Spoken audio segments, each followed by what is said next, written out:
ಅವುಗಳ ಬಣ್ಣಗಳು ಬದಲಾದವು. ಆದರೆ ಸೋಮ ಪ್ರದೇಶಕ್ಕೆ ತಪ್ಪಿಸಿಕೊಂಡವರು ಬದಲಾಗಲಿಲ್ಲ. ಮಹಾದೇವನ ಕೋಪವನ್ನು ನೋಡಿದ ದಕ್ಷನು ಅವನ ಬಳಿಗೆ ಬಂದು, ಕರುಗ ಬಾಯಿಂದ ಹೊರಬರುವ ಹಾಲು ಅಶುದ್ಧವಲ್ಲ ಎಂದು ಹೇಳಿದನು. ಗಾಳಿ, ಬೆಂಕಿ, ಚಿನ್ನ ಮತ್ತು ಸಮುದ್ರವು ಅಶುದ್ಧವಾಗಲು ಸಾಧ್ಯವಿಲ್ಲದಂತೆಯೇ ಹಸುವಿನ ಹಾಲು ಅಥವಾ ಅಮೃತವೂ ಅಶುದ್ಧವಾಗಲು ಸಾಧ್ಯವಿಲ್ಲ ಎಂದು ಅವನು ವಿವರಿಸಿದನು. ದನವು ತನ್ನ ಹಾಲು ಮತ್ತು ತುಪ್ಪದಿಂದ ಎಲ್ಲಾ ಜಗತ್ತನ್ನು ಉಳಿಸಿಕೊಳ್ಳುತ್ತದೆ. ದಕ್ಷನು ಈ ವಿನಂತಿಯನ್ನು ಮಾಡಿದಾಗ ಅವನು ಮಹಾದೇವನಿಗೆ ಒಂದು ಗೂಳಿ ಮತ್ತು ಕೆಲವು ಕತ್ತೆಗಳನ್ನು ಉಡುಗೊರೆಯಾಗಿ ನೀಡಿದನು. ಕೃತಜ್ಞತೆಯಿಂದ ಮಹಾದೇವನು ಗೂಳಿಯನ್ನು ತನ್ನ ವಾಹನವಾಗಿ ಅಳವಡಿಸಿಕೊಂಡನು ಮತ್ತು ಅದಕ್ಕೆ ತನ್ನ ಹೆಸರನ್ನಿಟ್ಟನು. ಆ ದಿನದಿಂದ ರುದ್ರನು ಗೂಳಿ ಧ್ಯಾನ ದೇವತೆ ಎಂದು ಕರೆಯಲ್ಪಟ್ಟನು ಮತ್ತು ಆಕಾಶಗಳು ಅವನನ್ನು ಪ್ರಾಣಿಗಳ ಅಧಿಪತಿಯಾಗಿ ನೇಮಿಸಿದವರಿಗಾಗಿ ಭೀಷ್ಮನು, ಆದ್ದರಿಂದ ಓ ರಾಜನೇ, ದನಗಳನ್ನು ನೀಡುವ ವಿಷಯಗಳಲ್ಲಿ ಕಪಿಲ ಹಸುವಿನ ಉಡುಗೊರೆಯನ್ನು ಅತ್ಯಂತ ಅಪೇಕ್ಷಣೀಯವೆಂದು ಪರಿಗಣಿಸಲಾಗಿದೆ. ಪ್ರಾಚೀನ ಕಾಲದಲ್ಲಿ ಸುಪ್ರಸಿದ್ಧ ಇಕ್ಷ್ವಾಕು ರಾಜವಂಶದ ವಂಶಸ್ಥನಾದ ರಾಜ ಸೌದಾಸನು ತನ್ನ ಕುಟುಂಬದ ಪುರೋಹಿತನಾದ ಪೂಜ್ಯ ವಸಿಷ್ಠನನ್ನು ಹುಡುಕುತ್ತಿದ್ದನು. ಈ ಬುದ್ಧಿವಂತ ಮತ್ತು ಶಕ್ತಿಶಾಲಿ ಋಷಿಯು ತನ್ನ ತಪಸ್ವಿ ಪರಾಕ್ರಮ, ಪ್ರತಿಯೊಂದು ರಾಜ್ಯವನ್ನು ಹಾದು ಹೋಗುವ ಸಾಮರ್ಥ್ಯ ಮತ್ತು ಶಾಶ್ವತ ಜೀವನಕ್ಕೆ ಹೆಸರುವಾಸಿಯಾಗಿದ್ದನು. ಬ್ರಹ್ಮನ ಆಶೀರ್ವಾದದಿಂದ ಅಲಂಕರಿಸಲ್ಪಟ್ಟ ವಸಿಷ್ಠನು ಆಧ್ಯಾತ್ಮಿಕತೆಯ ಮೂರ್ತರೂಪವಾಗಿದ್ದನು. ರಾಜ ಸೌದಾಸನು ತನ್ನ ಮುಂದೆ ನಿಂತಾಗ ಗೌರವದಿಂದ ತಲೆ ಬಾಗಿಸಿದನು. ಅವನು ವಸಿಷ್ಠನಿಗೆ ಬ್ರಹ್ಮಾಂಡದ ರಹಸ್ಯಗಳನ್ನು ಬಹಿರಂಗಪಡಿಸುವ ಪ್ರಶ್ನೆಯನ್ನು ಕೇಳಿದನು. ಓ ಪವಿತ್ರನೇ, ಅವನು ಹೇಳಿದನು, ಈ ಜಗತ್ತಿನಲ್ಲಿ ಆ ಪವಿತ್ರ ಅಸ್ತಿತ್ವ ಯಾವುದು? ಅವನ ಪಠಣವು ಯಾವಾಗಲೂ ಮನುಷ್ಯನಿಗೆ ಉನ್ನತ ಅರ್ಹತೆಯನ್ನು ತರುತ್ತದೆ. ರಾಜನ ಮಾತುಗಳು ಧೂಪದಂತೆ ಗಾಳಿಯಲ್ಲಿ ತೂಗಾಡುತ್ತಿದ್ದವು. ವಸಿಷ್ಠನ ಪ್ರತಿಕ್ರಿಯೆಗಾಗಿ ಕಾಯುತ್ತಿದ್ದವು. ವಸಿಷ್ಠನು ಮೊದಲು ತನ್ನ ದೇಹ ಮತ್ತು ಮನಸ್ಸನ್ನು ಶುದ್ಧೀಕರಿಸಿಕೊಂಡ ನಂತರ ಪವಿತ್ರ ಹಸುವಿನ ರಹಸ್ಯಗಳನ್ನು ವಿವರಿಸಲು ಪ್ರಾರಂಭಿಸಿದನು. ಕತ್ತೆಗಳು ಸುಗಂಧದ ಮೂರ್ತರೂಪವಾಗಿವೆ, ಅವರು ಘೋಷಿಸಿದರು. ಅವುಗಳ ಹೊರಸೂಸುವಿಕೆಯು ಸಿಹಿ ಮತ್ತು ಪವಿತ್ರವಾದ ಸುಗಂಧವನ್ನು ಹೊರಸೂಸುತ್ತದೆ. ಅವು ಎಲ್ಲಾ ಜೀವಿಗಳ ದೊಡ್ಡ ಆಶ್ರಯವಾಗಿದೆ, ಎಂದಿಗೂ ಕ್ಷೀಣಿಸದ ಆಶೀರ್ವಾದಗಳ ಮೂಲವಾಗಿದೆ. ವಸಿಷ್ಠನು ಮಾತನಾಡುತ್ತಿರುವಾಗ ಆತನ ಮಾತುಗಳು ಜೇನುತುಪ್ಪದ ಮಕರಂದದಂತೆ ಚಿಮ್ಮಿದವು, ಗಾಳಿಯನ್ನು ಪಾರಮಾರ್ಥಿಕ ಮಾಧುರ್ಯದಿಂದ ತುಂಬಿದವು. ಆತನು ರಾಜ ಸೌದಾಸನಿಗೆ, ಸೊಳ್ಳೆಗಳು ಕೇವಲ ಪ್ರಾಣಿಗಳಲ್ಲ, ಅವು ಅಸ್ತಿತ್ವದ ಬಟ್ಟೆಯೊಂದಿಗೆ ಸಂಪರ್ಕ ಹೊಂದಿದ ಜೀವಂತ ದೇವತೆಗಳು ಎಂದು ಬಹಿರಂಗಪಡಿಸಿದನು. ಅವು ಭೂತಕಾಲ ಮತ್ತು ಭವಿಷ್ಯವನ್ನು, ಶಾಶ್ವತ ಬೆಳವಣಿಗೆಯ ಮೂಲ ಮತ್ತು ಸಮೃದ್ಧಿಯ ಮೂಲವನ್ನು ಪ್ರತಿನಿಧಿಸುತ್ತವೆ. ವಸಿಷ್ಠನು ಮುಂದುವರಿಸಿದನು, ಕತ್ತೆ ಕಿರುಬಕ್ಕೆ ನೀಡಲಾಗುವ ಪ್ರತಿಯೊಂದು ಎಂದಿಗೂ ಕಳೆದು ಹೋಗುವುದಿಲ್ಲ. ಕತ್ತೆ ಕಿರುಬವು ಅತ್ಯುನ್ನತ ಆಹಾರವಾಗಿದೆ, ದೇವತೆಗಳಿಗೆ ಅತ್ಯುತ್ತಮ ಹವಿಯಾಗಿದೆ. ಸ್ವಾಹ ಮತ್ತು ವಶತ ಎಂಬ ಮಂತ್ರಗಳು ಕತ್ತೆ ಕಿರುಬದಲ್ಲಿ ಶಾಶ್ವತವಾಗಿ ಸ್ಥಾಪಿಸಲ್ಪಟ್ಟಿವೆ. ತ್ಯಾಗಗಳು ಕತ್ತೆ ಕಿರುಬದಲ್ಲಿ ಸ್ಥಾಪಿಸಲ್ಪಟ್ಟಿವೆ ಮತ್ತು ಅವು ತ್ಯಾಗದ ಫಲವನ್ನು ರೂಪಿಸುತ್ತವೆ. ಆತನ ಮಾತುಗಳು ಕತ್ತೆ ಕಿರುಬವನ್ನು ಪವಿತ್ರ ಜೀವಿಗಳೆಂದು ಪೂಜಿಸುವ ಪ್ರಪಂಚದ ಒಂದು ಎದ್ದು ಕಾಣುವ ಚಿತ್ರಣವನ್ನು ಚಿತ್ರಿಸಿದ ನಂತರ ಬುದ್ಧಿವಂತ ಋಷಿಯು ರಾಜ ಸೌದಾಸನಿಗೆ ಕೈನ್ ಉಡುಗೊರೆಗಳನ್ನು ನೀಡಿದವರು ಎಲ್ಲಾ ಪಾಪಗಳು ಮತ್ತು ವಿಪತ್ತುಗಳನ್ನು ಮೀರಿಸುತ್ತಾರೆ ಎಂದು ಬಹಿರಂಗಪಡಿಸಿದನು. ಆತ ವಿವರಿಸಿದನು, ಅದು ಕೈನ್ ಪ್ರಮಾಣವಲ್ಲ, ಆದರೆ ಉಡುಗೊರೆಯ ಹಿಂದಿನ ಉದ್ದೇಶವಾಗಿದೆ. ಒಂದು ಹಸುವನ್ನು ನೀಡಿದ 10 ಕೈನ್ ಹೊಂದಿರುವ ವ್ಯಕ್ತಿಯು 10 ಕೈನ್ಗಳನ್ನು ನೀಡಿದ ವ್ಯಕ್ತಿಗೆ, ಅಥವಾ 100 ಕೈನ್ಗಳನ್ನು ಹೊಂದಿರುವ ವ್ಯಕ್ತಿಗೆ 100 ಕೈನ್ಗಳನ್ನು ನೀಡಿದ ವ್ಯಕ್ತಿಗೆ ಸಮಾನವಾದ ಅರ್ಹತೆಯನ್ನು ಗಳಿಸಿದನು. ವಸಿಷ್ಠನ ಮಾತುಗಳು ಬೇಸಿಗೆಯ ದಿನದಂದು ಸೌಮ್ಯವಾದ ಗಾಳಿಯಂತೆ ಹಿತವಾದ ಮತ್ತು ಉತ್ತೇಜಕವಾಗಿದ್ದವು.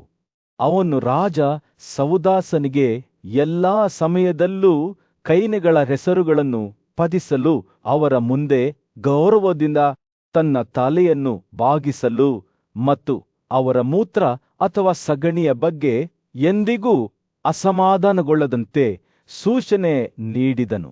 ಅವನು ತುಪ್ಪವನ್ನು ತಿನ್ನಬೇಕು, ಬರೀ ಮಣ್ಣನ್ನು ತನ್ನ ಖಾದ್ಯವಾಗಿ ಬಳಸಬೇಕು ಮತ್ತು ನೀರಿನಲ್ಲಿ ಮುಳುಗಿಸಿ ಶುದ್ಧೀಕರಿಸಿದ ಗೋಮೂತ್ರದ ಮೇಲೆ ಕುಳಿತುಕೊಳ್ಳಬೇಕು. ವಸಿಷ್ಠನು ಮಾತನಾಡುವುದನ್ನು ಮುಗಿಸಿದಾಗ ರಾಜ ಸೌದಾಸನು ತನ್ನ ಮೇಲೆ ಆಶ್ಚರ್ಯ ಮತ್ತು ಭಯವನ್ನು ಅನುಭವಿಸಿದನು. ಆ ಪವಿತ್ರ ಹಸುವು ಕೇವಲ ಒಂದು ಪ್ರಾಣಿಯಲ್ಲ ಎಂದು ಅವನು ಅರಿತುಕೊಂಡನು. ಹಿಂದಿನ ಕಾಲದಲ್ಲಿ ದೊಡ್ಡ ಪ್ರಾಮುಖ್ಯತೆಯನ್ನು ಪಡೆಯುವ ಏಕೈಕ ಬಯಕೆಯೊಂದಿಗೆ ಹಸುಗಳ ಗುಂಪನ್ನು ರಚಿಸಲಾಗಿತ್ತು. 1,00,000 ವರ್ಷಗಳ ಕಾಲ ಅವರು ಅತ್ಯಂತ ಕಠಿಣವಾದ ತಪಸ್ಸನ್ನು ಅಭ್ಯಾಸ ಮಾಡಿದರು. ತಮ್ಮ ಪ್ರಯತ್ನಗಳು ಹೆಚ್ಚಿನ ಪ್ರತಿಫಲವನ್ನು ನೀಡುತ್ತವೆ ಎಂದು ಮನವರಿಕೆ ಮಾಡಿಕೊಂಡರು. ಅವರು ತಮ್ಮನ್ನು ತ್ಯಾಗದಲ್ಲಿ ದಕ್ಷಿಣದ ಪ್ರತಿರೂಪವೆಂದು ಭಾವಿಸಿದರು ಮತ್ತು ತಮ್ಮ ಸಗಣಿಯನ್ನು ಬೆರೆಸಿದ ನೀರಿನಲ್ಲಿ ಸ್ನಾನ ಮಾಡುವುದರಿಂದ ಜನರನ್ನು ಪವಿತ್ರಗೊಳಿಸಬಹುದು ಎಂದು ನಂಬಿದ್ದ ದನಗಳು ತಮ್ಮ ತಪಸ್ಸನ್ನು ಪೂರ್ಣಗೊಳಿಸುತ್ತಿದ್ದಂತೆ ಶಕ್ತಿಶಾಲಿ ಬ್ರಹ್ಮನು ಅವರ ಮುಂದೆ ಕಾಣಿಸಿಕೊಂಡನು. ಅವರು ಬಯಸಿದ ವರಗಳನ್ನು ಅವರಿಗೆ ನೀಡಿದನು. ಅದು ನಿಮ್ಮ ಇಚ್ಛೆಯಂತೆ ಇರುತ್ತದೆ, ಅವನು ಘೋಷಿಸಿದನು. ಹೀಗೆ ನೀವು ಎಲ್ಲಾ ಲೋಕಗಳನ್ನು ರಕ್ಷಿಸುತ್ತೀರಾ.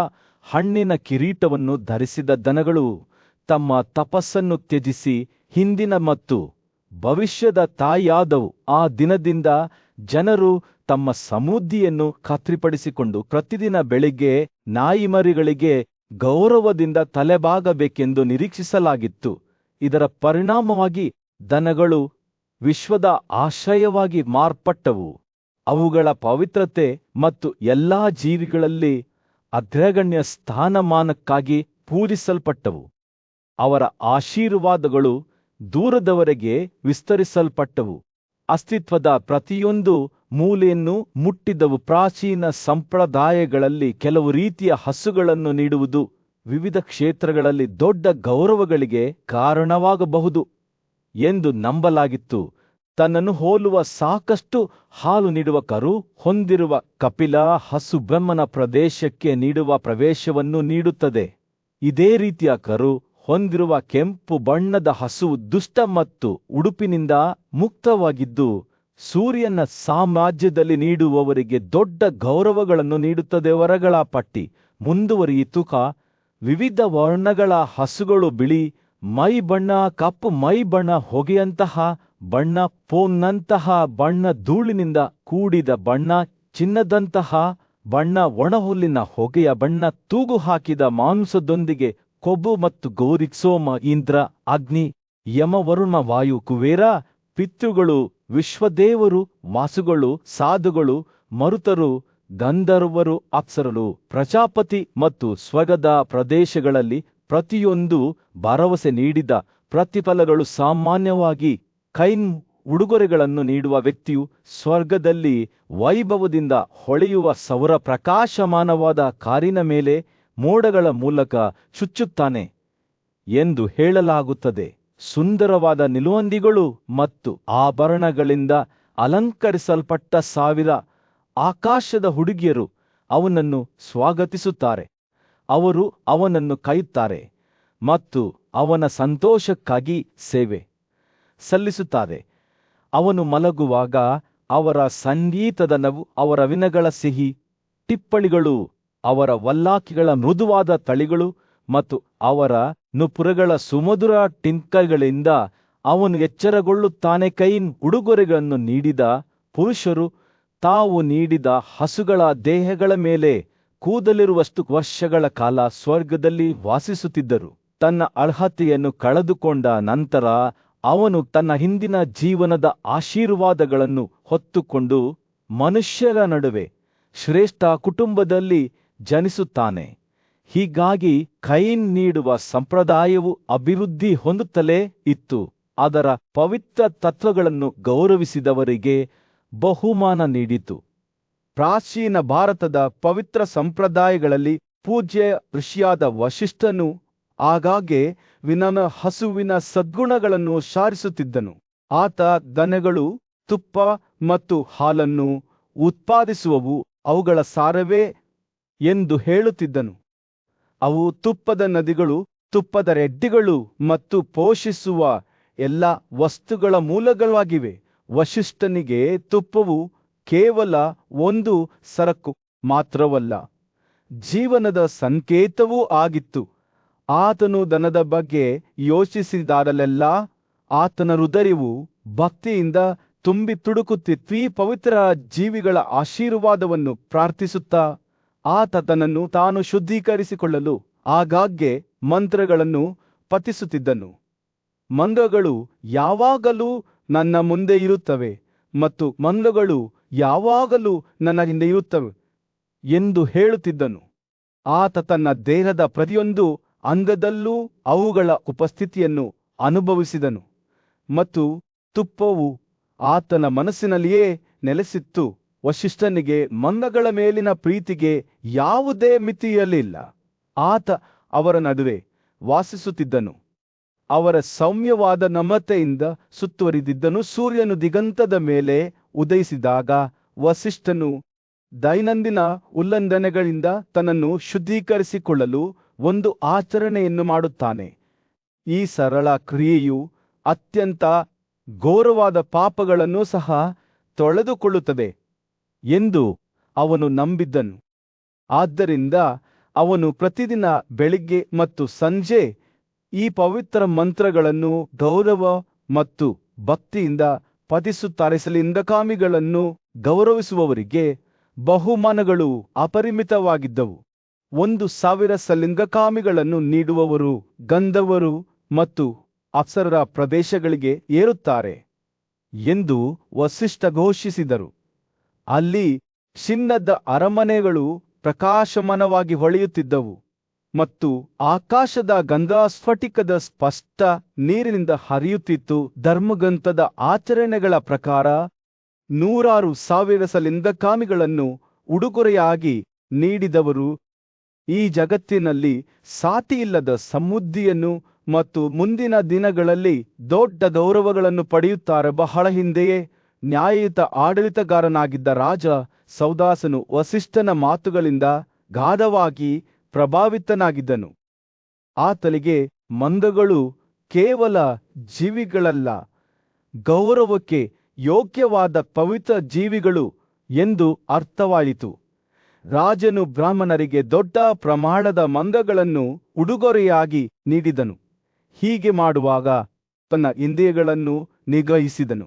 ಅವನ ಕಾರ್ಯಗಳು ಮುಂದಿನ ಜಗತ್ತಿನಲ್ಲಿ ಅವನಿಗೆ ದೊಡ್ಡ ಪ್ರತಿಫಲಗಳನ್ನು ತಂದವು.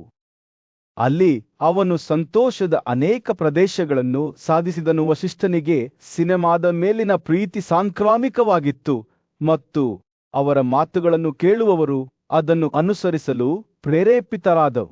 ಅವರೂ ಸಹ ಈ ಉದಾತ್ತ ಜೀವಿಗಳನ್ನು ಗೌರವಿಸಲು ಪ್ರಾರಂಭಿಸಿದರು.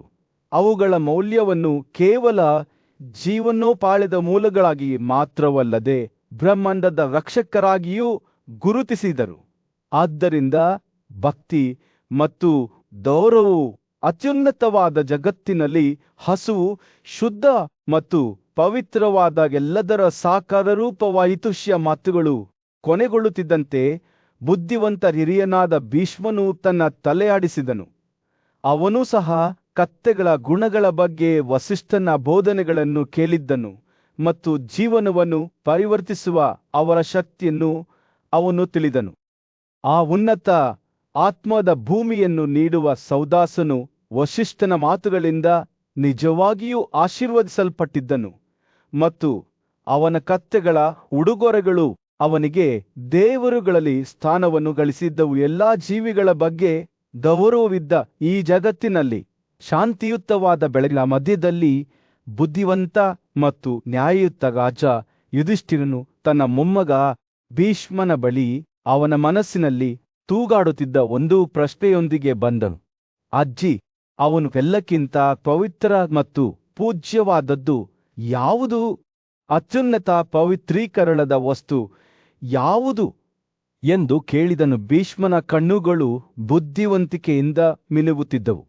ಅವನು ಉತ್ತರಿಸಿದನು, ಹೇ ರಾಜನೇ, ಎಲ್ಲಾ ಜೀವಿಗಳಲ್ಲಿ ಅತ್ಯಂತ ಪವಿತ್ರವಾದದ್ದು, ಅವು ಅರ್ಹತೆ ಮತ್ತು ಶುದ್ಧತೆಯ ಮೂರ್ತ ರೂಪವಾಗಿದೆ.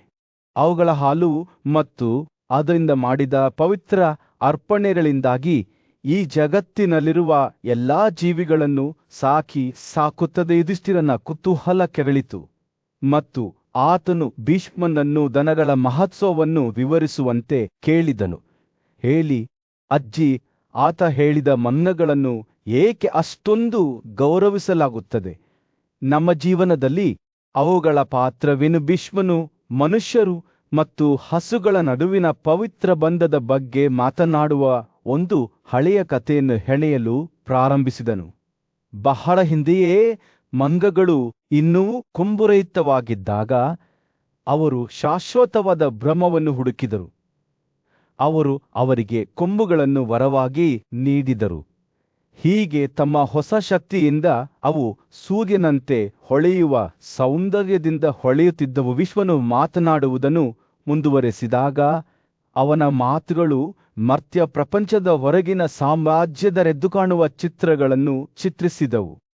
ಆ ಪವಿತ್ರ ಭೂಮಿಯಲ್ಲಿ ಅವನು ಹೇಳಿದನು, ಮರಗಳು ಆಕಾಶದ ಸುಗಂಧವನ್ನು ಹೊರಸೂಸುವ ಹೂವುಗಳು ಮತ್ತು ಹಣ್ಣುಗಳಿಂದ ಅಲಂಕರಿಸಲ್ಪಟ್ಟಿವೆ. ಮಣ್ಣು ರತ್ನಗಳಿಂದ ಮಾಡಲ್ಪಟ್ಟಿದೆ. ಮರಳು ಚಿನ್ನವಾಗಿದೆ ಮತ್ತು ಹವಾಮಾನವು ಪ್ರತಿ ಋತುವಿನ ಶ್ರೇಷ್ಠತೆಯನ್ನು ಅನುಭವಿಸುತ್ತದೆ. ಭೀಷ್ಮನು ಆ ರಾಜ್ಯದ ಸಂತೋಷವನ್ನು ವಿವರಿಸಿದಂತೆ ಯುಧಿಷ್ಠಿರನು ಶ್ರದ್ಧೆಯಿಂದ ಆಲಿಸಿದನು.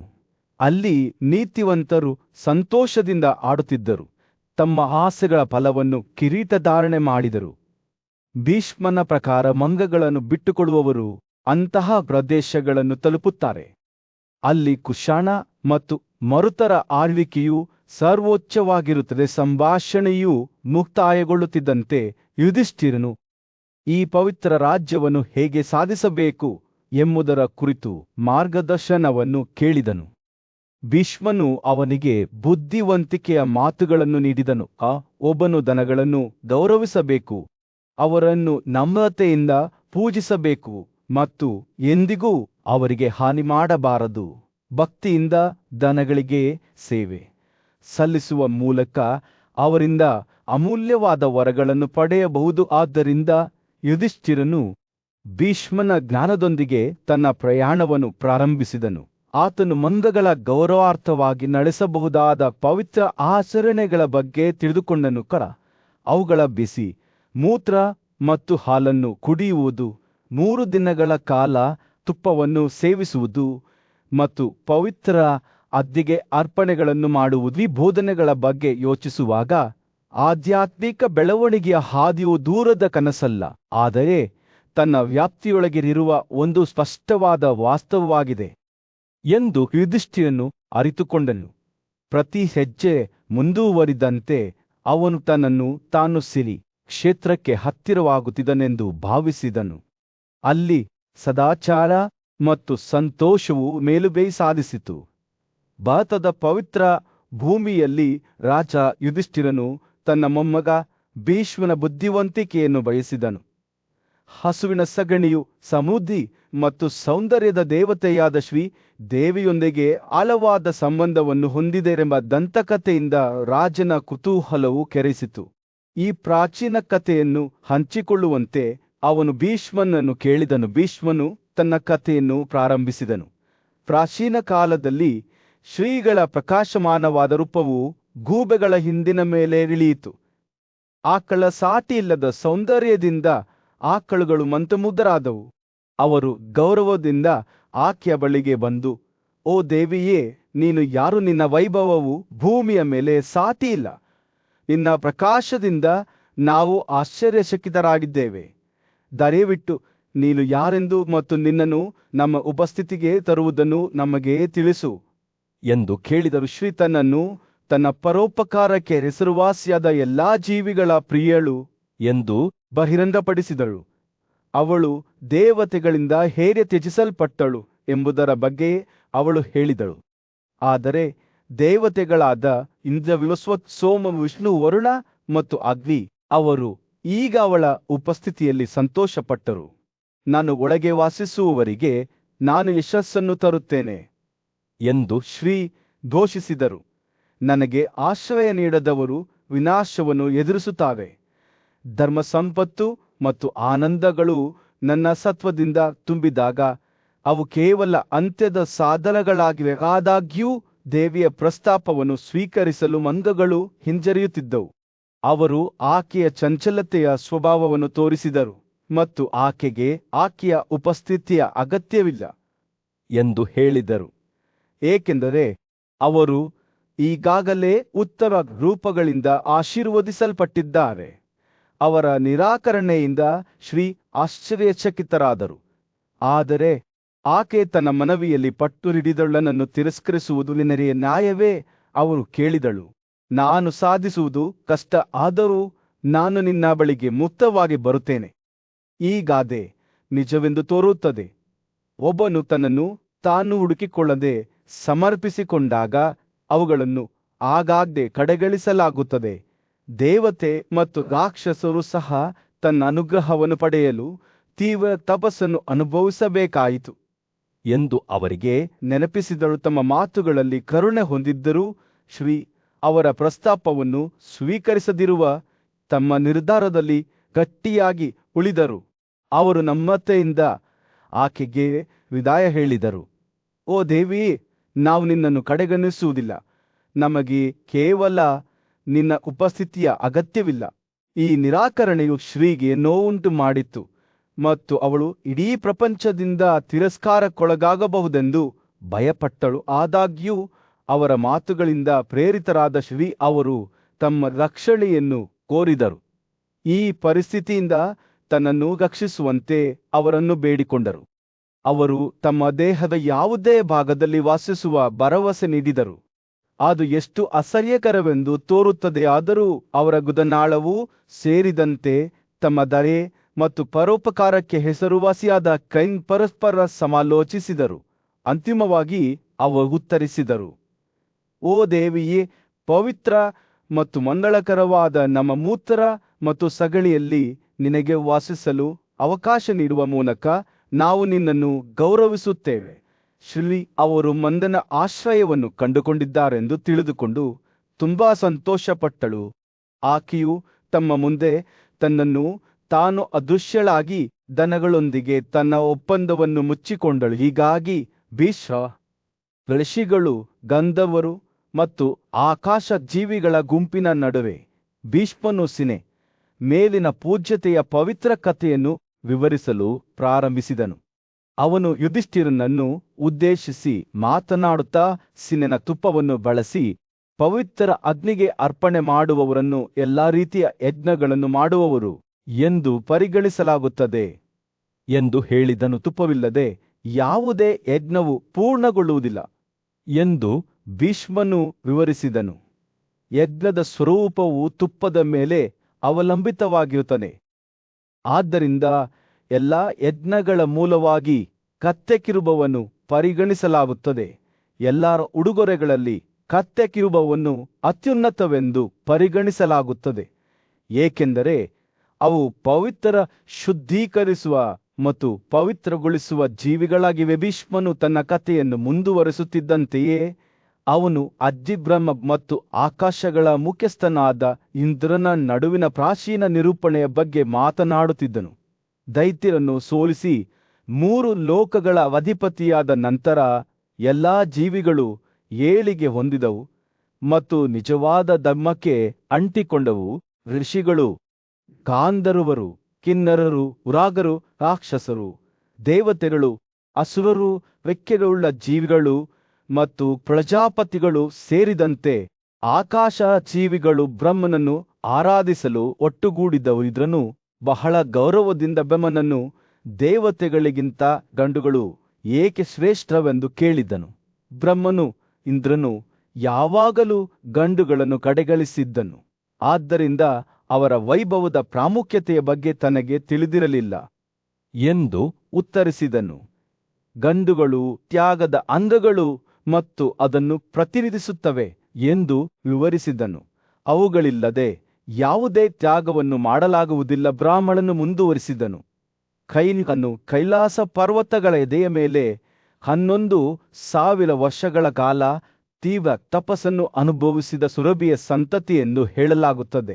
ದೇವತೆಗಳು, ಋಷಿಗಳು ಮತ್ತು ನಾಗರು ಆಕೆಯ ತಪಸ್ಸಿನಿಂದ ಸುಟ್ಟು ಹೋದರು. ಬ್ರಹ್ಮನು ಸುರಭಿಯನ್ನು ಉದ್ದೇಶಿಸಿ, ಓ ಸುಂದರಿಯೇ, ನಾನು ನಿನ್ನ ತಪಸ್ಸನ್ನು ತೃಪ್ತಿಪಡಿಸುತ್ತೇನೆ.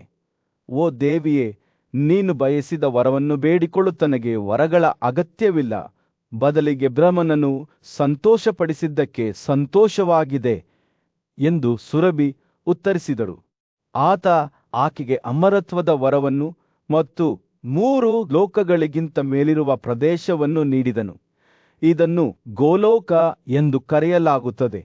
ಆಕೆಯ ಸಂತತಿಯು ಮನುಷ್ಯರ ಜಗತ್ತಿನಲ್ಲಿ ವಾಸಿಸುತ್ತದೆ. ಅದೃಷ್ಟ ಮತ್ತು ಸಮೃದ್ಧಿಯನ್ನು ತರುತ್ತದೆ. ಭೀಷ್ಮನು ತನ್ನ ಕಥೆಯನ್ನು ಮುಕ್ತಾಯಗೊಳಿಸುತ್ತಾ, ಶಕ್ರ ಇಂದ್ರ ಪ್ರತಿದಿನ ಮಂದಗಳನ್ನು ಪೂಜಿಸುವಂತೆ ಮತ್ತು ಅವರಿಗೆ ಹೆಚ್ಚಿನ ಗೌರವವನ್ನು ತೋರಿಸುವಂತೆ ಬ್ರಹ್ಮನನ್ನು ಬೇಡಿಕೊಂಡನು.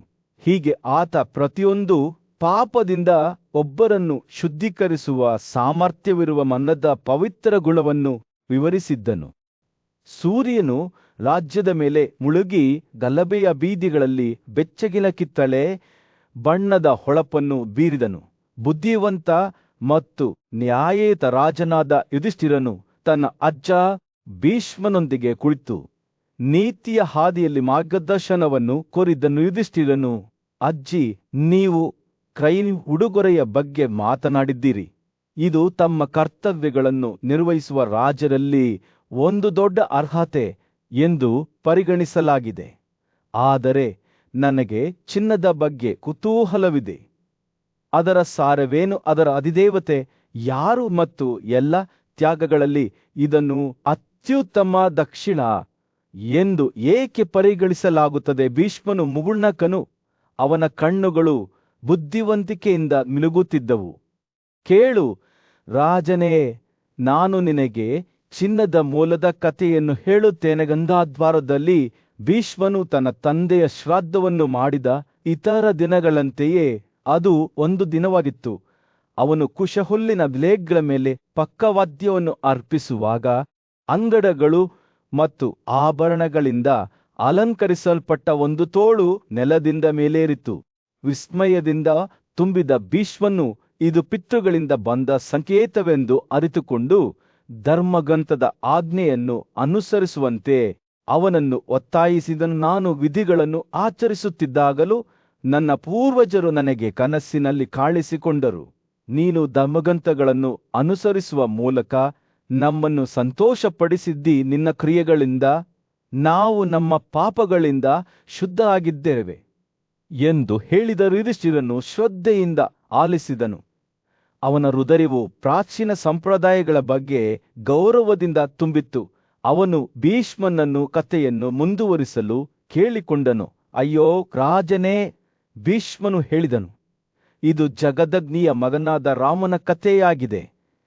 ಮಹಾಕೋಪದಿಂದ ತುಂಬಿದ ಆತನು ಕ್ಷತ್ರಿಯನ್ನು ಭೂಮಿಯ ಮುಖದಿಂದ 7 ಬಾರಿ ನಿರ್ಮೂಲನೆ ಮಾಡಿದನು. ಆದರೆ ಎಲ್ಲಾ ಜೀವಿಗಳನ್ನು ಶುದ್ಧೀಕರಿಸುವ ಮತ್ತು ಶಕ್ತಿ ಮತ್ತು ವೈಭವವನ್ನು ಹೆಚ್ಚಿಸುವ ಕುದುರೆ ಯಜ್ಞವನ್ನು ಮಾಡಿದ ನಂತರವೂ ರಾಮನು ಹೃದಯದ ಪರಿಪೂರ್ಣ ಚುರುಕುತನವನ್ನು ಸಾಧಿಸುವಲ್ಲಿ ವಿಫಲನಾದನು. ರಾಮನು ಮಾರ್ಗದರ್ಶನವನ್ನು ಕೋರಿ ಬುದ್ಧಿವಂತ ಋಷಿಗಳು ಮತ್ತು ದೇವತೆಗಳ ಬಳಿಗೆ ಹೋಗಿ ತನ್ನ ಹಿಂದಿನ ಕಾರ್ಯಗಳಿಗಿಂತ ಹೆಚ್ಚು ಶುದ್ಧೀಕರಣವನ್ನು ಕೇಳಿದನು. ಸಹಾನುಭೂತಿಯಿಂದ ತುಂಬಿದ ಋಷಿಗಳು ಅವನು ವಿದ್ವಾಂಸರಾದ ಬ್ರಾಹ್ಮಣರನ್ನು ಗೌರವಿಸಬೇಕು ಮತ್ತು ಅವರ ಸಲಹೆಯನ್ನು ಅನುಸರಿಸಬೇಕು ಎಂದು ಉತ್ತರಿಸಿದವು. ಈ ನಡವಳಿಕೆಯನ್ನು ಅನುಸರಿಸಿ ಭೀಷ್ಮನು ಮುಂದುವರಿಸಿದನು. ರಾಮನು ಪುನರುತ್ಪಾದನೆಗೊಂಡ ಋಷಿಗಳಿಗೆ ತನ್ನ ಬಯಕೆಯನ್ನು ಈಡೇರಿಸಬಹುದಾದ ವಸ್ತುವನ್ನು ನೀಡುವ ಮೂಲಕ ಅದರ ಬಗ್ಗೆ ಕೇಳಿದನು. ಅವರು ಹೇಳಿದರು, ಹೇ ಭೃಗುಗಳ ಸಂತೋಷ, ಪಾಪ ಮಾಡಿದ ಮನುಷ್ಯನು ಮಂದ ಭೂಮಿ ಮತ್ತು ಸಂಪತ್ತನ್ನು ಉಡುಗೊರೆಯಾಗಿ ನೀಡುವ ಮೂಲಕ ಶುದ್ಧನಾಗುತ್ತಾನೆ ಮತ್ತೊಂದು ಉಡುಗೊರೆ ಇದೆ. ಅದನ್ನು ದೊಡ್ಡ ಶುದ್ಧೀಕರಣವೆಂದು ಪರಿಗಣಿಸಲಾಗುತ್ತದೆ. ಚಿನ್ನ ತನ್ನ ಕಥೆಯನ್ನು ಮುಕ್ತಾಯಗೊಳಿಸಿದಾಗ ಭೀಷ್ಮನ ಕಣ್ಣುಗಳು ಉತ್ಸಾಹದಿಂದ ಹೊಳೆಯುತ್ತಿದ್ದವು. ಓ ರಾಜನೇ, ಅಗ್ನಿಯ ಸಂತತಿಯಾದ ಚಿನ್ನವು ಅಗ್ನಿಯು ಜಗತ್ತನ್ನು ಸುಟ್ಟು ಹಾಕಿದಾಗ ಅವನ ಬೀಜದಿಂದ ಹುಟ್ಟಿತು. ಅದು ತನ್ನ ಪ್ರಕಾಶಮಾನವಾದ ಬಣ್ಣ ಮತ್ತು ಅದ್ಭುತವಾದ ನೋಟದಿಂದ ಬಂದಿತು. ಯುಧಿಷ್ಠಿರನು ಆಲಿಸಿದನು, ಪ್ರಾಚೀನ ಕಥೆಯಿಂದ ಪ್ರವೇಶಿಸಿದನು. ಅವರ ದಿವ್ಯಲೋಕದಲ್ಲಿ ದೇವತೆಗಳು ತಮ್ಮ ಪೂಜ್ಯ ಅಜ್ಜನಾದ ಬ್ರಹ್ಮನ ಮುಂದೆ ಒಟ್ಟುಗೂಡಿ ತಮ್ಮ ಆಳವಾದ ಕಾಳಜಿಯನ್ನು ವ್ಯಕ್ತಪಡಿಸಿದರು. ಓ ಪ್ರಬಲನೇ, ಅವರು ಹೇಳಿದರು, ನಿಮ್ಮಿಂದ ವರಗಳನ್ನು ಪಡೆದಿರುವ ತಾರಕರೆಂಬ ಅಸುಗನು ನಮ್ಮನ್ನು ಮತ್ತು ಋಷಿಗಳನ್ನು ಬಾಧಿಸುತ್ತಿದ್ದಾನೆ. ಅವನ ಮರಣವು ನಿಮ್ಮಿಂದಲೇ ನಿಶ್ಚಯವಾಗಲಿ. ಅವರು ಬ್ರಹ್ಮನ ಹಸ್ತಕ್ಷೇಪಕ್ಕಾಗಿ ಬೇಡಿಕೊಂಡರು. ಅವನನ್ನು ಹೊರತುಪಡಿಸಿ ಬೇರೆ ಆಶ್ರಯವಿಲ್ಲ ಎಂದು ಹೇಳಿದರು. ಬ್ರಾಹ್ಮಣನು ಅವರ ಮನವಿಯನ್ನು ಆಲಿಸಿ, ನಾನು ಎಲ್ಲಾ ಜೀವಿಗಳ ಬಗೆಗಿನ ನನ್ನ ನಡವಳಿಕೆಯಲ್ಲಿ ಸಮಾನನಾಗಿದ್ದೇನೆ. ಅನ್ಯಾಯವನ್ನು ನಾನು ಅಂಗೀಕರಿಸಲು ಸಾಧ್ಯವಿಲ್ಲ. ದೇವತೆಗಳು ಮತ್ತು ಋಷಿಗಳ ಎದುರಾಳಿಯಾದ ತಾರಕನು ಶೀಘ್ರವಾಗಿ ನಾಶವಾಗಲಿ ಎಂದು ಉತ್ತರಿಸಿದನು. ಈ ವಿಷಯದಲ್ಲಿ ತಾನು ಸೂಕ್ತವಾದದ್ದನ್ನು ಆದೇಶಿಸುತ್ತೇನೆ ಮತ್ತು ಅವರ ಹೃದಯದ ಜ್ವರವನ್ನು ಹೋಗಲಾಡಿಸುತ್ತೇನೆ ಎಂದು ಆತ ಅವರಿಗೆ ಭರವಸೆ ನೀಡಿದರು. ದೇವತೆಗಳು ನಂತರ ತಮ್ಮ ಅನುಮಾನಗಳನ್ನು ವ್ಯಕ್ತಪಡಿಸುತ್ತಾರೆ. ನೀವು ಅವನಿಗೆ ವರಗಳನ್ನು ನೀಡಿದ ಪರಿಣಾಮವಾರಿಯದಿತಿ ಪುತ್ರನು ತನ್ನ ಶಕ್ತಿಯ ಬಗ್ಗೆ ಹೆಮ್ಮೆ ಪಡುತ್ತಾನೆ. ಅವನು ದೇವತೆಗಳಿಂದ ಕೊಲ್ಲಲ್ಪಡಲು ಅಸಮರ್ಥನಾಗಿದ್ದಾನೆ ಎಂದು ಹೇಳಿದರು. ಅವರು ಬ್ರಹ್ಮನಿಗೆ ರುದ್ರನ ಸಂಗಾತಿಯಾದ ಉಮಾ ಘೋಷಿಸಿದ ಶಾಪವನ್ನು ನೆನಪಿಸಿದರು. ಇದು ಹಿಂದಿನ ದಿನಗಳಲ್ಲಿ ಪ್ರಸರಣವನ್ನು ನಿಲ್ಲಿಸಲು ಪ್ರಯತ್ನಿಸಿದ್ದಕ್ಕಾಗಿ ಅವರ ಮೇಲೆ ಹೇರಲಾಗಿತ್ತು. ಶಾಪರೆಂದರೆ ಅವರಿಗೆ ಯಾವುದೇ ಸಂತತಿಯಿಲ್ಲ. ಬ್ರಾಹ್ಮಣನು ಗಮನವಿಟ್ಟು ಆಲಿಸಿದನು ಮತ್ತು ಉತ್ತರಿಸಿದನು, ಓ ದೇವತೆಗಳಲ್ಲಿ ಅಗ್ರಗಣ್ಯರೇ, ದೇವಿಯು ಶಾಪವನ್ನು ಖಂಡಿಸಿದ ಸಮಯದಲ್ಲಿ ಅಗ್ನಿ ಇರಲಿಲ್ಲ. ದೇವತೆಗಳ ಶತ್ರುಗಳ ನಾಶಕ್ಕಾಗಿ ಅವನು ಮಗನನ್ನು ಪಡೆಯುತ್ತಾನೆ.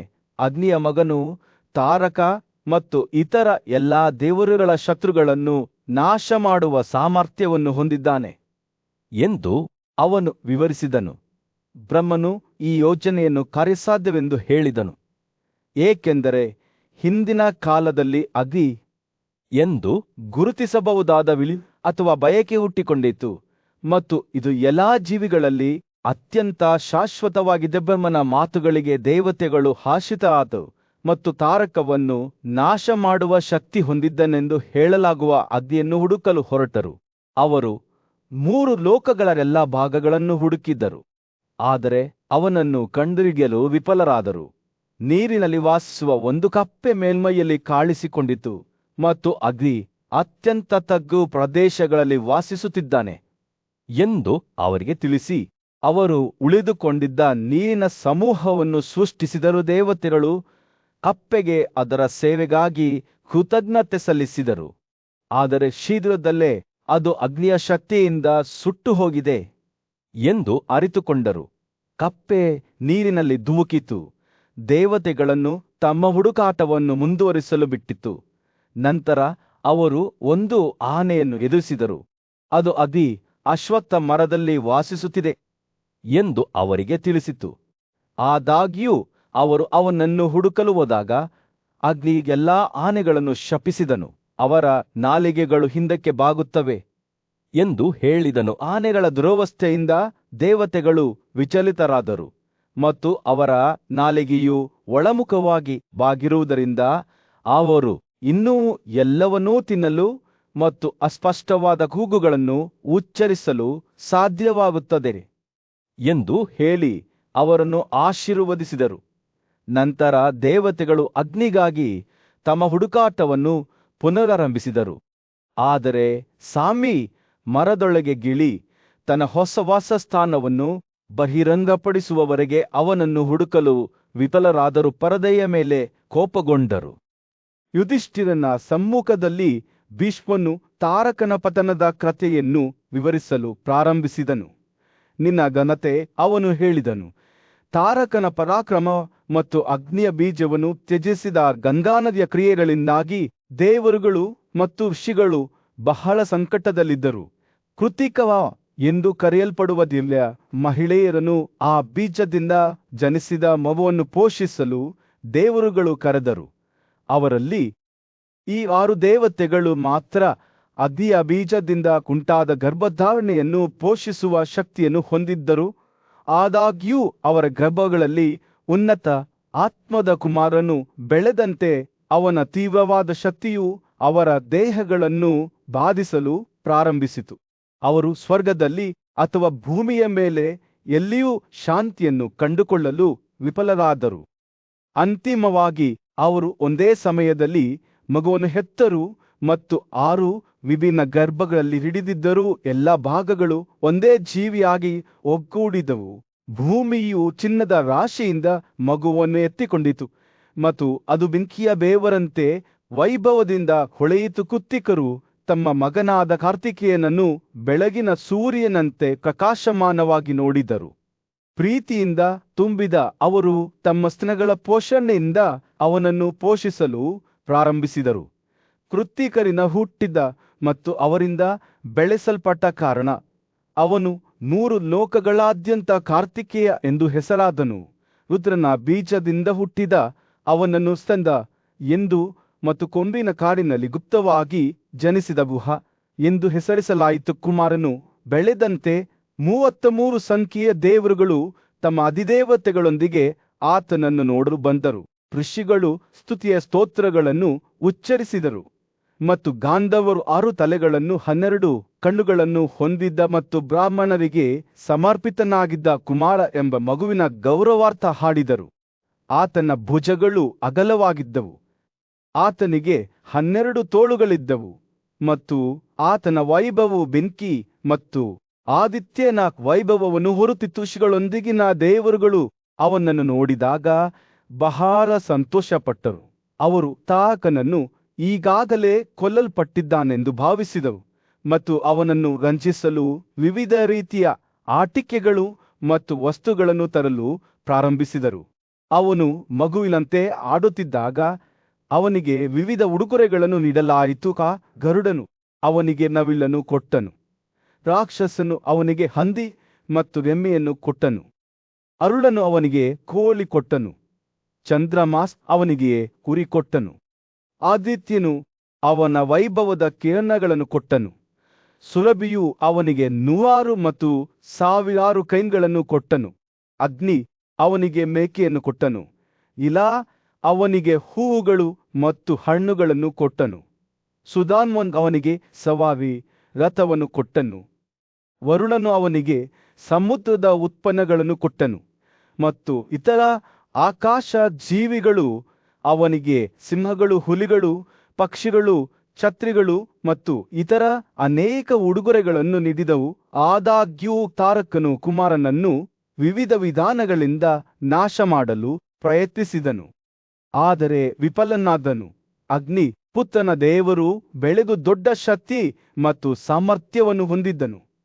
ಕಾರಾನಂತರದಲ್ಲಿ ಪೂಜ್ಯ ರಾಜ ಮತ್ತು ನೀತಿವಂತನಾದ ಯುಧಿಷ್ಠಿರನು ಶಂತನುವಿನ ಬುದ್ಧಿವಂತ ಮಗನಾದ ಭೀಷ್ಮನ ಮಾರ್ಗದರ್ಶನವನ್ನು ಬಯಸಿದನು. ಅವನೊಳಗೆ ಕುತೂಹಲವು ಉರಿಯುತ್ತಿದ್ದಾಗ ಪಿತೃಗಳು ಅಥವಾ ಪೂರ್ವಜರನ್ನು ಗೌರವಿಸುವ ಶ್ರಾದ್ದದ ಪವಿತ್ರ ಆಚರಣೆಗಳನ್ನು ವಿವರಿಸಲು ಯುಧಿಷ್ಠಿರನು ಭೀಷ್ಮನನ್ನು ಕೇಳಿಕೊಂಡನು. ಭೀಷ್ಮನು ಬೆಚ್ಚಗಿನ ನಗುವಿನೊಂದಿಗೆ ತನ್ನ ಪ್ರವಚನವನ್ನು ಪ್ರಾರಂಭಿಸಿದನು. ಓ ರಾಜನೇ, ಗಮನವಿಟ್ಟು ಕೇಳು, ಅವನು ಹೇಳಿದನು. ನಾನು ನಿನಗೆ ಶ್ರಾದ್ದದ ನಿಯಮಗಳನ್ನು ಪ್ರಕಟಿಸುತ್ತೇನೆ. ಇದು ಆಶೀರ್ವಾದ ಮತ್ತು ಸಮೃದ್ಧಿಯನ್ನು ತರುವ ಆಚರಣೆಯಾಗಿದೆ. ಮುಂದುವರಿಯುವ ಮೊದಲು ತನ್ನ ಆಲೋಚನೆಗಳನ್ನು ಸಂಗ್ರಹಿಸುತ್ತಾ ಅವನು ಒಂದು ಕ್ಷಣ ವಿರಾಮಗೊಳಿಸಿದನು. ಈ ಪವಿತ್ರ ವಿಧಿಯು ದೇವರುಗಳಾಗಿ ಪೂಜಿಸಲ್ಪಡುವ ನಮ್ಮ ಪಿತೃಗಳ ಗೌರವಾರ್ಥವಾದ ಯಜ್ಞವಾಗಿದೆ. ನಾವು ಮೊದಲು ಅವರನ್ನು ಪೂಜಿಸುತ್ತೇವೆ, ನಂತರ ದೇವತೆಗಳು ನಮ್ಮ ಗೌರವ ಮತ್ತು ಕೃತಜ್ಞತೆಯನ್ನು ಪ್ರದರ್ಶಿಸುತ್ತಾರೆ. ಭೀಷ್ಮನು ಮಾತನಾಡುತ್ತಿದ್ದಂತೆ ಆತನ ಮಾತುಗಳು ಭಕ್ತಿ ಮತ್ತು ಸಂಪ್ರದಾಯದ ಭಾವಚಿತ್ರವನ್ನು ಹೆಣೆದವು. ಶ್ರಾದ್ದವನ್ನು ಯಾವುದೇ ದಿನದಂದು ನಡೆಸಬಹುದಾದರೂ ಅಮಾವಾಸ್ಯೆಯ ಮಧ್ಯಾಹ್ನ ಅದನ್ನು ಮಾಡುವುದು ವಿಶೇಷವಾಗಿ ಮಂಗಳಕರವಾಗಿದೆ ಎಂದು ಅವರು ವಿವರಿಸಿದರು. ಪಿತೃಗಳು ಈ ಆಚರಣೆಯಿಂದ ಸಂತೋಷಗೊಂಡಿದ್ದಾರೆ ಎಂದು ಅವರು ಹೇಳಿದರು ಮತ್ತು ಅವರ ಆಶೀರ್ವಾದಗಳು ನಮಗೆ ದೊರೆಯುತ್ತವೆ. ನಂತರ ಭೀಷ್ಮನು ನಿರ್ದಿಷ್ಟ ಚಂದ್ರನ ದಿನಗಳಲ್ಲಿ ಶ್ರಾದ್ದ ಮಾಡುವುದಕ್ಕೆ ಸಂಬಂಧಿಸಿದ ಗುಣಗಳನ್ನು ಬಹಿರಂಗಪಡಿಸಿದನು. ಪ್ರಕಾಶಮಾನವಾದ 15 ದಿನಗಳ ಮೊದಲ ದಿನದಂದು ಅವನು ಘೋಷಿಸಿದನು, ಒಬ್ಬನು ಸುಂದರ ಸಂಗಾತಿಗಳಿಂದ ಆಶೀರ್ವದಿಸಲ್ಪಡುತ್ತಾನೆ, ಅವರು ಅನೇಕ ಮಕ್ಕಳನ್ನು ಹೊಂದುತ್ತಾರೆ, ಎಲ್ಲರೂ ಅಪೇಕ್ಷಣೀಯ ಗುಣಗಳನ್ನು ಹೊಂದಿರುತ್ತಾರೆ.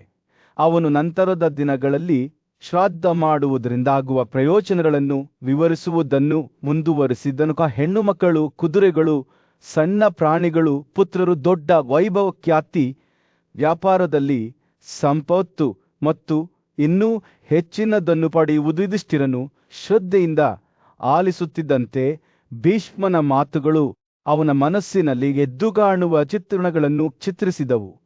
ಈ ಪವಿತ್ರ ಆಚರಣೆಯೊಂದಿಗೆ ಅವರ ಪೂರ್ವಜರನ್ನು ಗೌರವಿಸುವುದರಿಂದ ಹರಿಯುವ ಆಶೀರ್ವಾದಗಳನ್ನು ಅವನು ಕಲ್ಪಿಸಿಕೊಂಡನು. 13ನೇ ದಿನದಂದು ಶ್ರಾದ್ದವನ್ನು ಮಾಡುವ ಮೂಲಕ ಭೀಷ್ಮನು ಒಬ್ಬನು ತನ್ನ ಸಂಬಂಧಿಕರ ಮೇಲೆ ಶ್ರೇಷ್ಠತೆಯನ್ನು ಸಾಧಿಸುತ್ತಾನೆ ಮತ್ತು 14ನೇ ದಿನದಂದು ಕುಟುಂಬದ ಎಲ್ಲ ಯುವಕರು ಸಾವನ್ನು ಎದುರಿಸುತ್ತಾರೆ ಎಂದು ಹೇಳಿದನು. ಸಮಯ ಮತ್ತು ವಿವರಗಳಿಗೆ ಗಮನ ನೀಡುವ ಮಹತ್ವವನ್ನು ಒತ್ತಿ ಹೇಳುವ ಮೂಲಕ ಭೀಷ್ಮನು ತನ್ನ ಪ್ರವಚನವನ್ನು ಮುಕ್ತಾಯಗೊಳಿಸಿದನು. ಕತ್ತಲೆಯ 14ನೆಯ ವಾರದಲ್ಲಿ 14ನೇದನ್ನು ಹೊರತುಪಡಿಸಿ ಎಲ್ಲಾ ದಿನಗಳು ಶ್ರಾದ್ದವನ್ನು ಮಾಡಲು ಸಾಧನೀಯವಾಗಿವೆ ಎಂದು ಅವನು ಹೇಳಿದನು ಮತ್ತು ಪ್ರತಿದಿನದೊಳಗೆ ಮಧ್ಯಾಹ್ನವು ಮುಂಜಾನೆಗಿಂತ ಉತ್ತಮವಾಗಿರುತ್ತದೆ. ಸೌಮ್ಯವಾದ ತಲೆಯೊಂದಿಗೆ ಭೀಷ್ಮನು ತನ್ನ ಬೋಧನೆಯನ್ನು ಮುಕ್ತಾಯಗೊಳಿಸಿದನು. ಯುಧಿಷ್ಠಿರನಿಗೆ ಈ ಪವಿತ್ರ ಆಚರಣೆಯ ಬಗ್ಗೆ ಆಳವಾದ ತಿಳುವಳಿಕೆಯನ್ನು ನೀಡಿದನು. ಸೂರ್ಯರು ದಿಗಂತರ ಕೆಳಗೆ ಮುಳುಗಿ ಭೂಮಿಯ ಮೇಲೆ ಬೆಚ್ಚಗಿನ ಕಿತ್ತಳೆ ಬಣ್ಣದ ಹೊಳಪನ್ನು ಬೀಸಿದಾಗ ಯುಧಿಷ್ಠಿರನು ಭೀಷ್ಮನ ಬುದ್ಧಿವಂತಿಕೆಗೆ ಕೃತಜ್ಞನಾಗಿದ್ದನು. ಶ್ರಾದ್ದದ ಮೂಲಕ ಅವರ ಪೂರ್ವಜರನ್ನು ಗೌರವಿಸುವುದು ಕೇವಲ ಕರ್ತವ್ಯವಲ್ಲ, ಆದರೆ ತನ್ನ ಜೀವನದಲ್ಲಿ ಮತ್ತು ತನ್ನ ಸುತ್ತಲಿನವರ ಜೀವನದಲ್ಲಿ ಆಶೀರ್ವಾದ ಮತ್ತು ಸಮೃದ್ಧಿಯನ್ನು ಬೆಳೆಸುವ ಒಂದು ಮಾರ್ಗವಾಗಿದೆ ಎಂದು ಅವನು ಅರಿತುಕೊಂಡನು.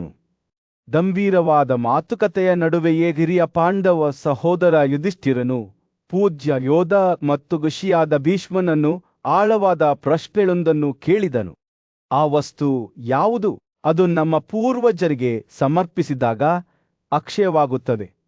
ಯಾವ ಅರ್ಪಣೆಗಳನ್ನು ಮಾಡಿದರೆ ಅದು ಶಾಶ್ವತವಾಗಿ ಉಳಿಯುತ್ತದೆ ಎಂದು ಕೇಳಿದನು. ಪಿತೃಗಳು ಅಥವಾ ಪೂರ್ವಜರ ಆತ್ಮಗಳನ್ನು ಗೌರವಿಸುವ ಆಚರಣೆಯಾದ ಶ್ರಾದ್ದದ ಪ್ರಾಚೀನ ಸಂಪ್ರದಾಯಗಳನ್ನು ವಿವರಿಸಲು ಪ್ರಾರಂಭಿಸಿದಾಗ ಭೀಷ್ಮನ ಕಣ್ಣುಗಳು ಬುದ್ಧಿವಂತಿಕೆಯಿಂದ ಹೊಳೆಯುತ್ತಿದ್ದವು.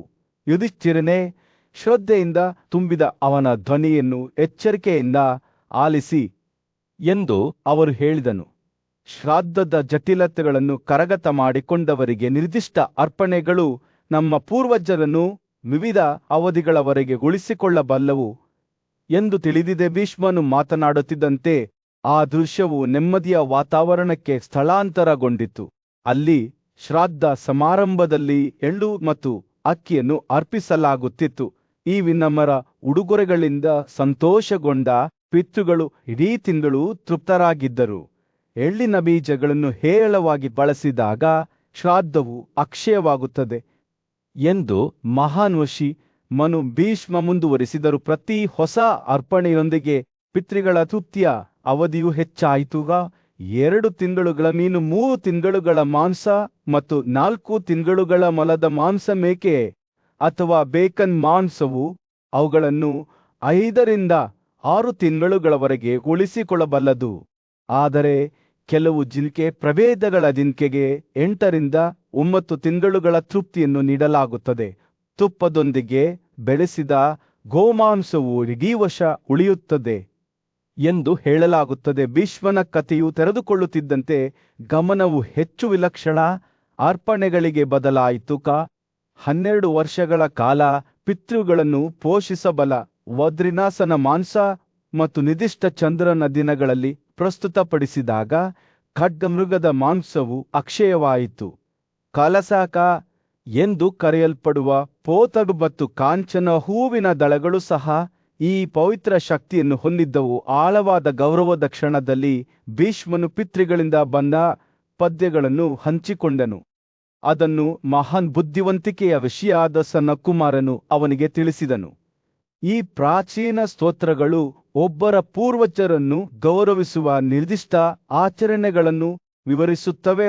ಮಾಘ ನಕ್ಷತ್ರಪುಂಜದ ಅಡಿಯಲ್ಲಿ ಕತ್ತಲೆ 15ನೇ ದಿನದಂದು ತುಪ್ಪದೊಂದಿಗೆ ಬೆರೆಸಿದ ಪಾಯಸವನ್ನು ಅರ್ಪಿಸುವುದು, ಅಥವಾ ಪ್ರತಿಜ್ಞೆಯ ಆಚರಣೆಯಲ್ಲಿ ಮೇಕೆ ಮಾಂಸ ಅಥವಾ ಕಾಂಚನ ಹೂವಿನ ದಳಗಳನ್ನು ಅರ್ಪಿಸುವುದು. ಯುಧಿಷ್ಠಿರನು ಶ್ರದ್ಧೆಯಿಂದ ಆಲಿಸುತ್ತಿದ್ದಂತೆ ಭೀಷ್ಮನನು ದಯಾದಲ್ಲಿ ಶ್ರಾದ್ದಗಳನ್ನು ಮಾಡುವ ಮಹತ್ವವನ್ನು ಒತ್ತಿಹೇಳಿದನು.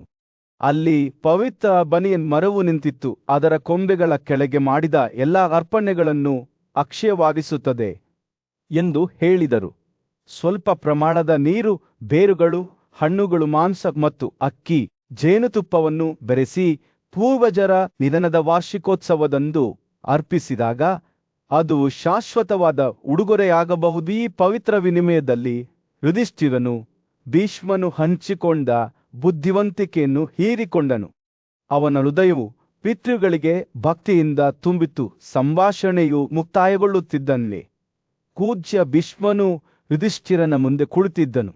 ಅವನ ಕಣ್ಣುಗಳು ಆಳವಾದ ಬುದ್ಧಿವಂತಿಕೆಯಿಂದ ಹೊಳೆಯುತ್ತಿದ್ದವು. ಓ ಯುಧಿಷ್ಠಿರನೇ, ನನ್ನ ಮಾತನ್ನು ಕೇಳು. ಅವನು ತನ್ನ ಧ್ವನಿಯನ್ನು ಮಂದವಾಗಿ ಮತ್ತು ನೆಮ್ಮದಿಯಿಂದ ಪ್ರಾರಂಭಿಸಿದನು. ನಾನೇ ಸ್ವತಃ ಮಹಾನ್ ದೇವನಾದ ಯಮನಿಂದ ರಾಜನಾದ ಸಾಸವಿಂದುವಿಗೆ ವರ್ಗಾವಣೆಯಾದ ಶ್ರಾದ್ದದ ಪ್ರಾಚೀನ ರಹಸ್ಯಗಳನ್ನು ನಾನು ನಿನಗೆ ಹೇಳುತ್ತೇನೆ. ಭೀಷ್ಮನು ಮಾತನಾಡುತ್ತಿರುವಾಗ ಸೂರ್ಯನು ದಿಗಂತದ ಕೆಳಗೆ ಮುಳುಗಿ ಸಭೆಯ ಮೇಲೆ ಬೆಚ್ಚಗಿನ ಕಿತ್ತಳೆ ಬಣ್ಣದ ಹೊಳಪನ್ನು ಬೀಸಿದನು. ಧೂಪದ್ರವ್ಯದ ಸಿಹಿ ವಾಸನೆ ಮತ್ತು ಮರಗಳ ಮೂಲಕ ಗಾಳಿಯ ಮೃದುವಾದ ಗುಣಗಾಟದಿಂದ ಗಾಳಿಯು ತುಂಬಿತ್ತು. ಕೃತಿಕಾ ನಕ್ಷತ್ರಪುಂಜದ ಅಡಿಯಲ್ಲಿ ಭೀಷ್ಮನು ಮುಂದುವರಿಸಿದನು. ಪವಿತ್ರ ಬೆಂಕಿಯನ್ನು ಸ್ಥಾಪಿಸಿದ ನಂತರ ಯಜ್ಞವನ್ನು ಮಾಡುತ್ತಾನೆ. ಅಂತಹ ವ್ಯಕ್ತಿಯು ಭಯದಿಂದ ಮುಕ್ತನಾಗಿ ತನ್ನ ಮಕ್ಕಳೊಂದಿಗೆ ಸ್ವರ್ಗಕ್ಕೆ ಏರುತ್ತಾನೆ. ಅವನ ಮಾತುಗಳು ವಾಗ್ದಾನದಂತೆ ಗಾಳಿಯಲ್ಲಿ ತೂಗಾಡುತ್ತಿದ್ದವು. ಆಕಾಶವೇ ಕೇಳುತ್ತಿದೆ ಎಂಬಂತೆ ಯುಧಿಷ್ಠಿರನು ಭೀಷ್ಮನ ಕಥೆಯನ್ನು ಕೇಳಿದಾಗ ಅವನ ಕಣ್ಣುಗಳು ಆಶ್ಚರ್ಯದಿಂದ ವಿಶಾಲವಾದವು. ಅವನು ರಾಜನಾಗಿದ್ದನು ಮತ್ತು ಅವನ ಜನರ ಭವಿಷ್ಯವು ಅವರ ಹೆಗಲ ಮೇಲೆ ನಿಂತಿತ್ತು. ಮಕ್ಕಳನ್ನು ಬಯಸುವವರ ಬಗ್ಗೆ ಏನೆಂದು ಅವನು ಕೇಳಿದನು. ಅವನ ಧ್ವನಿಯು ಪಿಸುಗುಟ್ಟುವಿಕೆಯ ಮೇಲಿತ್ತು. ಭೀಷ್ಮನು ಮುಗುಳ್ನಕ್ಕನು.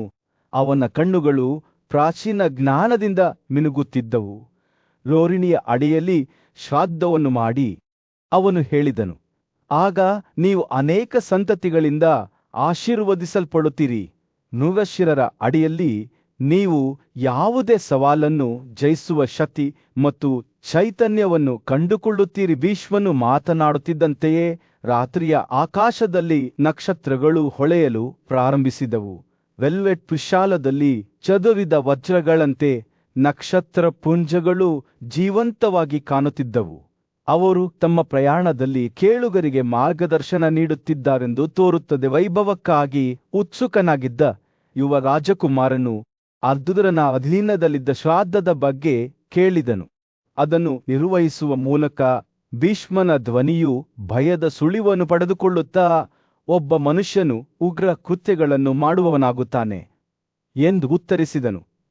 ರಾಜಕುಮಾರನು ತಾನು ದೊಡ್ಡ ಸೈನ್ಯಗಳನ್ನು ಯುದ್ಧಕ್ಕೆ ಮುನ್ನಡೆಸುವುದನ್ನು ಕಲ್ಪಿಸಿಕೊಂಡಾಗ ಅವನ ಕಣ್ಣುಗಳು ಉತ್ಸಾಹದಿಂದ ಹೊಳೆಯುತ್ತಿದ್ದವು. ರಾತ್ರಿ ಕಳೆದಂತೆ ಭೀಷ್ಮನು ಕೃಷಿಯ ಮೂಲಕ ಸಮೃದ್ಧಿಯನ್ನು ತಂದ ಪುನರ್ವಾಸನ ಅಡಿಯಲ್ಲಿ ಶ್ರಾದ್ದದ ಬಗ್ಗೆ ಮಾತನಾಡಿದರು. ಅವರು ಪುಷ್ಯದ ಬಗ್ಗೆ ಹೇಳಿದರು.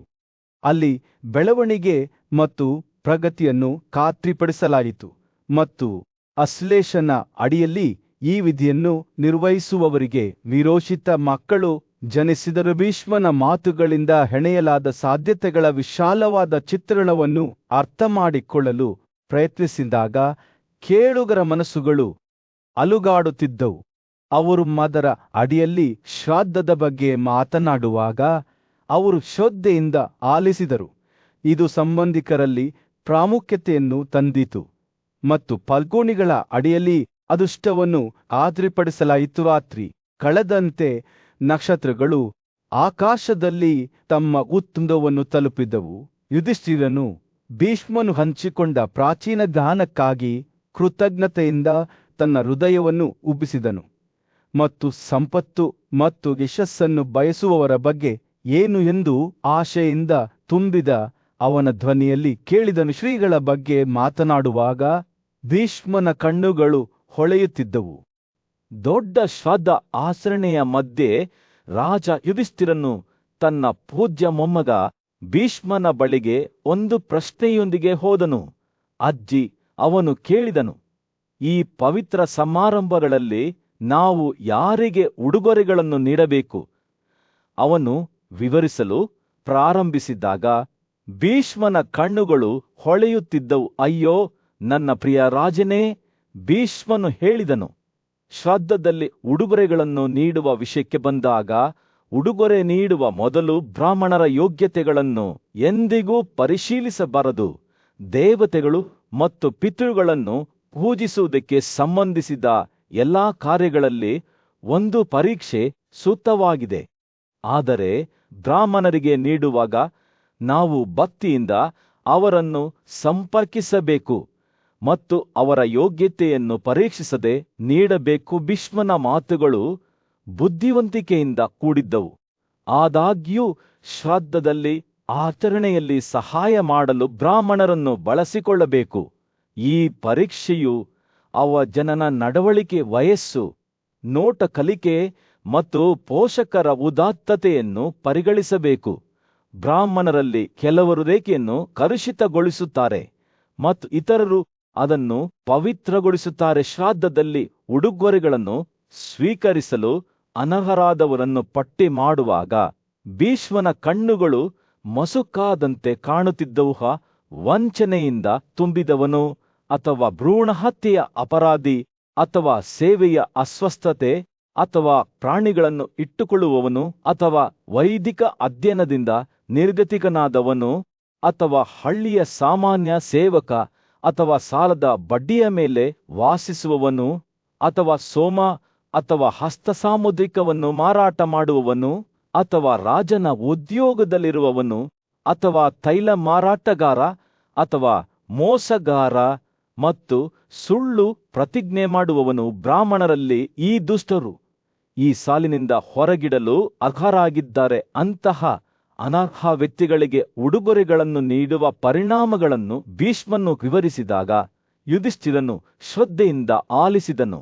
ಒಬ್ಬ ವ್ಯಕ್ತಿಯು ಅಂತಹ ವ್ಯಕ್ತಿಗಳಿಗೆ ಅವರ ಮನೋಭಾವವನ್ನು ತಿಳಿದುಕೊಂಡು ಅಂತಹ ವಸ್ತುಗಳನ್ನು ಉಡುಗೊರೆಯಾಗಿ ನೀಡಿದರೆ ಅವನು ತನ್ನ ಪಿತೃಗಳನ್ನು ಮುಂದಿನ ಜಗತ್ತಿನಲ್ಲಿ ಮಾನವ ಆಯುಧಗಳನ್ನು ತಿನ್ನುವಂತೆ ಒತ್ತಾಯಿಸುತ್ತಾನೆ. ಭೀಷ್ಮನ ಮಾತುಗಳು ಗುರುತ್ವಾಕರ್ಷಣೆಯಿಂದ ತುಂಬಿವೆ. ಭೀಷ್ಮನು ಮುಂದುವರಿಸಿದಂತೆ ಯುಧಿಷ್ಠಿರನ ಕುತೂಹಲವು ಹೆಚ್ಚಾಯಿತು. ರೇಖೆಯನ್ನು ಪವಿತ್ರಗೊಳಿಸುವ ಬ್ರಾಹ್ಮಣರು ಯಾರು ಎಂದು ಆತ ಕೇಳಿದ. ಜ್ಞಾನ, ವೈದಿಕ ಅಧ್ಯಯನ, ಪ್ರತಿಜ್ಞೆಗಳು ಮತ್ತು ಆಚರಣೆಗಳಿಂದ ಶುದ್ಧೀಕರಿಸಲ್ಪಟ್ಟ ಎಲ್ಲಾ ಬ್ರಾಹ್ಮಣರು ಮತ್ತು ಒಳ್ಳೆಯ ಮತ್ತು ನ್ಯಾಯಯುತ ನಡವಳಿಕೆಯುಳ್ಳವರನ್ನು ಎಲ್ಲದರ ಪವಿತ್ರಕರು ಎಂದು ಕರೆಯಬೇಕು ಎಂದು ಉತ್ತರಿಸಿದಾಗ ಭೀಷ್ಮನ ಕಣ್ಣುಗಳು ಮತ್ತೊಮ್ಮೆ ಹೊಳೆಯುತ್ತಿದ್ದವು. ನಂತರ ಭೀಷ್ಮನು ಶ್ರಾದ್ದಗಳಲ್ಲಿ ಉಡುಗೊರೆಗಳನ್ನು ಸ್ವೀಕರಿಸಲು ಅರ್ಹರಾದವರ ಗುಣಲಕ್ಷಣಗಳನ್ನು ಪಟ್ಟಿ ಮಾಡಿದನು. 3 ನಚಿಕೇತಗಳೊಂದಿಗೆ ಪರಿಚಿತನಾಗಿರುವವನು, 5 ಯಜ್ಞಗಳನ್ನು ಸ್ಥಾಪಿಸಿದವನು, 5 ಸುಪರ್ಣಗಳನ್ನು ತಿಳಿದಿರುವವನು, ವೇದದ 6 ಶಾಖೆಗಳೊಂದಿಗೆ ಪರಿಚಿತನಾಗಿರುವವನು, ಅಥರ್ವ ಶಿರಾಗಳನ್ನು ಓದುವವನು, ಬ್ರಹ್ಮಚರ್ಯ ಆಚರಣೆಗಳ ಆಚರಣೆಗೆ ಬದ್ಧನಾಗಿರುವವನು ಮತ್ತು ಬ್ರಹ್ಮಚರ್ಯ ಆಚರಣೆಗೆ ಬದ್ಧನಾಗಿರುವವನು. ಪ್ರಾಚೀನ ಭಾರತದ ಸಾಮ್ರಾಜ್ಯದಲ್ಲಿ ಯುಧಿಷ್ಠಿರ ಮತ್ತು ಭೀಷ್ಮನ ನಡುವೆ ಹಲವಾದ ಸಂಭಾಷಣೆ ನಡೆಯಿತು. ರಾಜಕುಮಾರನು ಶ್ರಾದ್ದದ ಪವಿತ್ರ ಆಚರಣೆಯ ಮೂಲವನ್ನು ಅರ್ಥಮಾಡಿಕೊಳ್ಳಲು ಅದರ ಇತಿಹಾಸವನ್ನು ವಿವರಿಸಲು ತನ್ನ ಮೊಮ್ಮಗನನ್ನು ಕೇಳಿದನು. ಭೀಷ್ಮನು ತನ್ನ ಧ್ವನಿಯಲ್ಲಿ ಗೌರವದಿಂದ ಕಥೆಯನ್ನು ಹೇಳಲು ಪ್ರಾರಂಭಿಸಿದನು. ಹಿಂದಿನ ಕಾಲದಲ್ಲಿ ಜಗತ್ತಿನಲ್ಲಿ ಭೃಗು ಮತ್ತು ಅಂದ್ಯರ ವಂಶಸ್ಥರು ನೆಲೆಸಿದ್ದಾಗ ದತ್ತಾತ್ರೇಯ ಎಂಬ ಮಹಾನ್ ಋಷಿಯು ಹೊರಹೊಮ್ಮಿದನು. ಅವನ ಮಗ ನಿಮಿ ಅಪಾರವಾದ ತಪಸ್ವಿ ಸಂಪತ್ತಿನೊಂದಿಗೆ ಜನಿಸಿದನು. ಕಾಲ ಕಳೆದಂತೆ ನಿಮಿಯ ಮಗ ಶ್ರೀಮಂತನು ಸೌಂದರ್ಯ ಮತ್ತು ಸದ್ಗುಣವನ್ನು ಹೊರಸೂಸುತ್ತಾ ಅಸ್ತಿತ್ವಕ್ಕೆ ಬಂದನು. ಆದಾಗ್ಯೂ ಅದೃಷ್ಟವು ಕೇವಲ 1000 ವರ್ಷಗಳ ಜೀವನದ ನಂತರ ಶ್ರೀಮಂತನು ಈ ಜಗತ್ತನ್ನು ತೊರೆಯುತ್ತಾನೆ ಎಂದು ತೀರ್ಪು ನೀಡಿತು. ದುಃಖದಿಂದ ಬಳಲುತ್ತಿರುವ ನಿಮಿ ತನ್ನ ಅಗಲಿದ ಮಗನನ್ನು ಗೌರವಿಸಲು ಶುದ್ಧೀಕರಣ ವಿಧಿಗಳನ್ನು ನೆರವೇರಿಸಿದನು. ಆದರೂ ಅವರು ಹಬ್ಬದ ಅವಶೇಷಗಳ ನಡುವೆ ಕುಳಿತಿದ್ದಾಗ ನಿಮಿಯ ಮನಸ್ಸಿನಲ್ಲಿ ಅಸ್ಥಿರವಾದ ಆಲೋಚನೆ ಮೂಡಿತು. ಅವರು ಅಜಾಗರೂಕತೆಯಿಂದ ನಿಷೇಧಿತ ಅಭ್ಯಾಸವನ್ನು ಪರಿಚಯಿಸಿದರೆ ವಿಷಾದದಿಂದ ಭಾರವಾದ ಅವರ ಹೃದಯ ಯಾವ ಪರಿಣಾಮಗಳು ಉಂಟಾಗಬಹುದು ಎಂದು ಅವರು ಯೋಚಿಸಿದರು. ಆಗ ಅವರ ವಂಶಾವಳಿಯ ಪೂರ್ವಜರಾದ ಅತ್ರಿ ಅವರ ಮುಂದೆ ಕಾಣಿಸಿಕೊಂಡರು. ಬುದ್ಧಿವಂತ ಋಷಿಯು ನಿಮಿಯನ್ನು ಸಮಾಧಾನಪಡಿಸಿದನು. ತನ್ನ ಕಾರ್ಯಗಳು ವಾಸ್ತವವಾಗಿ ಸ್ವಯಂ ಜನಿಸಿದ ಬ್ರಹ್ಮನಿಂದ ಆದೇಶಿಸಲ್ಪಟ್ಟವು ಎಂದು ಭರವಸೆ ನೀಡಿದನು. ಶ್ರಾದ್ದದ ಆಚರಣೆಯು ಪಿತೃಗಳನ್ನು ಗೌರವಿಸುವ ಪವಿತ್ರ ಅರ್ಪಣೆಯಾಗಿದೆ ಎಂದು ಅತ್ರಿ ನಿಮಿಯ ಬಳಿಗೆ ಬಹಿರಂಗಪಡಿಸಿದನು. ಅವರ ಅಸ್ತಿತ್ವದ ರಚನೆಯನ್ನು ರೂಪಿಸಿದ ಪೂರ್ವಜರು ಈ ಆಚರಣೆಯನ್ನು ನಿಖರವಾದ ರೀತಿಯಲ್ಲಿ ನಿರ್ವಹಿಸಬೇಕೆಂದು ಅವನು ನಿಮಿಯವರಿಗೆ ಸೂಚನೆ ನೀಡಿದನು. ಮೊದಲು ಮಂತ್ರಗಳೊಂದಿಗೆ ಪವಿತ್ರ ಬೆಂಕಿಯನ್ನು ಆಹ್ವಾನಿಸುವುದು, ನಂತರ ಪಿತೃಳ ಸಹಚರವಾಗಿದ್ದ ಅಗ್ನಿ, ಸೋಮವರುಣ ಮತ್ತು ವಿಶ್ವದೇವರಿಗೆ ಧೂಪವನ್ನು ಸುರಿಯುವುದು. ಅತ್ರಿಯು ತನ್ನ ಮಾರ್ಗದರ್ಶನವನ್ನು ಮುಂದುವರೆಸಿದಾಗ ಅವನು ಶ್ರಾದ್ದಗಳಲ್ಲಿ ಮಾಡುವ ಅರ್ಪಣೆಗಳಲ್ಲಿ ಪಾಲು ಪಡೆಯಲು ಅರ್ಹರಾದ ಶಾಶ್ವತ ದೇವತೆಗಳ ಹೆಸರುಗಳನ್ನು ಪಟ್ಟಿ ಮಾಡಿದನು. ಅವುಗಳಲ್ಲಿ ವಾಲ, ತುತಿ, ವಿಪಪ, ಪುಣ್ಯಕೃತ, ಪವನ, ಪಾರ್ಶನಿ, ಕ್ಷೇಮಕ ಮತ್ತು ಇತರ ಅನೇಕರು ಸಮಯದ ಲಯಗಳೊಂದಿಗೆ ಪರಿಚಿತರಾಗಿದ್ದರು. ಕೋದ್ರವ, ಭತ್ತ, ಪುರ್ಕ, ಅಸ್ಸಾಫೋಟಿಡ, ಈರುಳ್ಳಿ, ಬೆಳ್ಳುಳ್ಳಿ, ಕಪ್ಪು, ಕುಪ್ಪು, ವಿಷಪೂರಿತ ದಂಡೆಗಳಿಂದ ಕೊಲ್ಲಲ್ಪಟ್ಟ ಪ್ರಾಣಿಗಳ ಮಾಂಸ ಮತ್ತು ಇತರ ಹಲವಾರು ಪದಾರ್ಥಗಳನ್ನು ಶ್ರಾದ್ದಗಳಲ್ಲಿ ಸೇರಿಸಬಾರದ ಕೆಲವು ವಸ್ತುಗಳ ವಿರುದ್ಧ ಎಚ್ಚರಿಕೆ ನೀಡುವ ಮೂಲಕ ಭೀಷ್ಮನು ತನ್ನ ವೃತ್ತಾಂತವನ್ನು ಮುಕ್ತಾಯಗೊಳಿಸಿದನು. ಅಶುದ್ಧ ಅಥವಾ ಪಾಪದಿಂದ ಕಳಂಕಿತ ಆದವರನ್ನು ಈ ಪವಿತ್ರ ಆಚರಣೆಯಲ್ಲಿ ಭಾಗವಹಿಸುವುದರಿಂದ ಹೊರಗಿಡುವ ಮಹತ್ವವನ್ನು ಸಹ ಆತ ಒತ್ತಿ ಹೇಳಿದನು. ಹೀಗೆ ಶ್ರಾದ್ದದ ಪ್ರಾಚೀನ ಕಥೆಯು ಯುಧಿಷ್ಠಿರನ ಮುಂದೆ ತೆರೆದುಕೊಂಡಿತು. ಇದು ಧಾರ್ಮಿಕ ಅರ್ಪಣೆಗಳ ಮೂಲಕ ಒಬ್ಬರ ಪೂರ್ವಜರನ್ನು ಗೌರವಿಸುವ ಆಳವಾದ ಮಹತ್ವವನ್ನು ಬೆಳಗಿಸುತ್ತದೆ. ಪ್ರಾಚೀನ ಕಾಲದಲ್ಲಿ ಭೀಷ್ಮನು ಶ್ರಾದ್ದದ ಪವಿತ್ರ ಆಚರಣೆಯ ರಹಸ್ಯಗಳನ್ನು ಬಹಿರಂಗಪಡಿಸುವ ಒಂದು ಕಥೆಯನ್ನು ವಿವರಿಸಲು ಪ್ರಾರಂಭಿಸಿದನು. ಅವನು ಬಹಳ ಭಕ್ತಿಯಿಂದ ಯಜ್ಞವನ್ನು ಮಾಡಿದ ನಿಮಿಯ ಬಗ್ಗೆ ಮತ್ತು ಎಲ್ಲಾ ಮಹಾನ್ ಋಷಿಗಳು ಅದನ್ನು ಹೇಗೆ ಅನುಸರಿಸಿದರು, ತಮ್ಮ ಪಿತೃಗಳಿಗೆ ಪೂರ್ವಜರು ಅತ್ಯಂತ ಗಮನದಿಂದ ಅರ್ಪಣೆಗಳನ್ನು ಅರ್ಪಿಸಿದರು ಎಂಬುದರ ಬಗ್ಗೆ ಹೇಳಿದ ಎಲ್ಲ ವರ್ಗದ ಜನರಿಂದ ಅರ್ಪಣೆಗಳು ಹರಿದು ಬರುತ್ತಿದ್ದಂತೆ ಪಿತೃಗಳು ಅಜೀರ್ಣದಿಂದ ಬಳಲಲಾರಂಭಿಸಿದರು. ಅವರ ಹೊಟ್ಟೆಗಳು ಒಡೆದ ಮಟ್ಟಕ್ಕೆ ತುಂಬಿದವು ಮತ್ತು ಅವರಿಗೆ ನೀಡಲಾಗುತ್ತಿದ್ದ ಆಹಾರದ ಪ್ರಮಾಣದಿಂದ ಅವರು ಪೀಡಿತರಾದರು. ಅವರು ತಮ್ಮ ಅಸ್ವಸ್ಥತೆಯಿಂದ ಪರಿಹಾರವನ್ನು ಕೋರಿ ಪವಿತ್ರ ಪಾನೀಯದ ದೇವತೆಯಾದ ಸೋಮನ ಬಳಿಗೆ ಹೋದರು. ಅಯ್ಯೋ, ನಮ್ಮ ಸಂಕಟವು ದೊಡ್ಡದು ಎಂದು ಅವರು ಕೂಗಿದರು. ನಮ್ಮ ನೆಮ್ಮದಿಗೆ ನೀವು ಏನು ಆದೇಶಿಸುತ್ತೀರಿ? ಸೋಮನು ಅವರ ಮನವಿಯನ್ನು ಆಲಿಸಿ, ನೀವು ದೇವರುಗಳು ಆರಾಮವನ್ನು ಪಡೆಯಲು ಬಯಸಿದರೆ ನೀವು ಸ್ವಯಂ ಜನಿಸಿದವರ ವಾಸಸ್ಥಾನಕ್ಕೆ ದುರಸ್ತಿ ಮಾಡುತ್ತೀರಾ ಎಂದು ಹೇಳಿದನು. ಆದ್ದರಿಂದ ಪಿತೃಗಳು ಮತ್ತು ದೇವತೆಗಳು ಮೇರು ಪರ್ವತದ ಶಿಖರದಲ್ಲಿರುವ ಮೊಮ್ಮಗನ ವಾಸದ ಕಡೆಗೆ ಹೊರಟರು. ಮೊಮ್ಮಗನ ಬಳಿಗೆ ಬಂದ ನಂತರ ಅವರು ತಮ್ಮ ಹೃದಯವನ್ನು ಆತನ ಕಡೆಗೆ ಸುರಿಸಿದರು. ಓ ಶ್ರೇಷ್ಠರೇ, ಅವರು ಹೇಳಿದರು, ನಮಗೆ ಯಜ್ಞಗಳಲ್ಲಿ ಮತ್ತು ಶ್ರಾದ್ದಗಳಲ್ಲಿ ಅರ್ಪಿಸಲಾಗುವ ಆಹಾರದಿಂದ ನಾವು ತುಂಬಾ ತೊಂದರೆಗೀಡಾಗಿದ್ದೇವೆ. ಓ ದೇವರೇ, ನಮಗೆ ಅನುಗ್ರಹವನ್ನು ತೋರಿಸಿ ಮತ್ತು ನಮ್ಮ ಒಳಿತಿಗಾಗಿ ಏನು ಮಾಡಬೇಕೆಂದು ಸ್ವಯಂ ಜನಿಸಿದವರು ಅವರ ಮಾತುಗಳನ್ನು ಕೇಳಿದರು ಮತ್ತು ಉತ್ತರಿಸಿದರು. ಇಲ್ಲಿ